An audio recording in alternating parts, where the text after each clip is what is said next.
ओम नमः शिवाय। शंखचूर्ण की उत्पत्ति कथा। 27वां अध्याय, पंचम खंड, श्री रुद्र संहिता, शिव महापुराण। सनत कुमार जी बोले, हे महामुने, शंखचूर्ण नाम का एक दैत्य था जिसका वध भगवान शिव ने स्वयं अपने हाथों से त्रिशूल मारकर किया था। अब मैं आपको उस शंखचूर्ण नामक दैत्य के विषय में बताता हूँ। हे मुने, आप यह जानते ही हैं कि विधाता के पुत्र मरीचि हुए हैं और उनके पुत्र महर्षि कश्यप हुए हैं। मरीचि के पुत्र कश्यप मुनि बहुत ही धार्मिक प्रवृत्ति के संत थे। वे बड़े ही धर्मात्मा थे और इस सृष्टि की रचना करने वाले ब्रह्मा जी की हर आज्ञा को शिरोधार्य मानकर उसका पालन किया करते थे। प्रजापति दक्ष ने उनके व्यवहार और गुणों से प्रसन्न होकर अपनी 13 कन्याओं का विवाह महर्षि कश्यप से कर दिया था।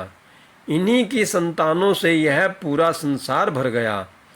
कश्यप मुनि की 13 पत्नियों में से एक पत्नी का नाम दनु था। दनु रूपवती, गुणवती होने के साथ साथ परम सौभाग्यवती थी। वह एक अत्यंत शांत साध्वी भी थी। उन्हीं दनु के अनेकों पुत्र हुए।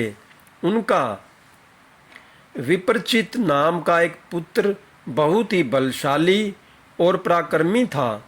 उसका भी दंभ नाम का एक पुत्र था। दंभ भी अपने पिता की तरह धार्मिक विचारों को मानने वाला था। दंभ भगवान विष्णु का अनन्य भक्त था। इतना धार्मिक होने के पश्चात भी उसके कोई संतान नहीं हुई।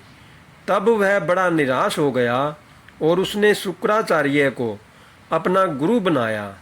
उसने उनसे कृष्ण मंत्र ग्रहण किया। तत्पश्चात दंभ पुष्कर नामक तीर्थ में चला गया और वहाँ 1 लाख वर्ष तक कठोर तपस्या करता रहा। उसकी इस कठोर तपस्या को देखकर सभी देवता ब्रह्मा जी को अपने साथ लेकर भगवान विष्णु के पास गए।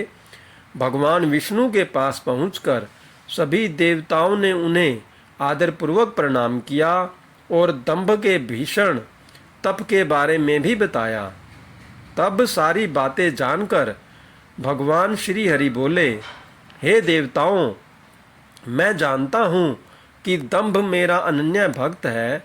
वह अपने मन में पुत्र प्राप्ति की कामना लेकर पिछले 1 लाख वर्षों से मेरी कठोर तपस्या कर रहा है।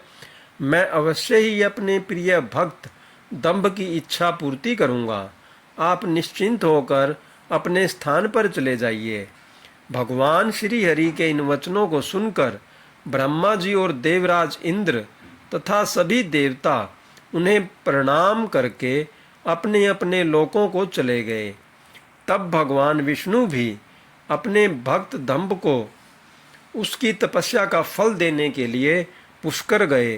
वहाँ उन्हें अपने सामने पाकर दंभ बहुत प्रसन्न हुआ और उनके चरणों में लेटकर उन्हें प्रणाम कर उनकी स्तुति करने लगा। तब श्री विष्णु बोले, हे दंभ, मैं तुम्हारी इस कठोर तपस्या से बहुत प्रसन्न हूँ। तुम अपना अभीष्ट वर मांग सकते हो। आज मैं तुम्हारी हर मनोकामना पूर्ण करूँगा। भगवान विष्णु के ये वचन सुनकर दंभ हाथ जोड़कर बोला, हे देव, यदि आप मुझ पर प्रसन्न हैं तो मुझे अपने जैसा वीर और पराक्रमी पुत्र प्रदान कीजिए। तब श्री हरि विष्णु तथास्तु कहकर वहाँ से अंतर ध्यान हो गए। इसके बाद दंभ भी प्रसन्नतापूर्वक अपने घर लौट आया। कुछ समय पश्चात दंभ की पत्नी गर्भवती हुई। तब दंभ के घर में एक अलौकिक तेज विद्यमान था। समय आने पर दंभ की पत्नी के गर्भ से एक पुत्र का जन्म हुआ। मुनियों ने उसका नामकरण संस्कार करके उसका नाम शंखचूड़ रखा। ओम नमः शिवाय। हर हर महादेव। जय भोलेनाथ। जय शिव शंभू। अपनी कृपा सभी भक्तों पर बनाए रखना।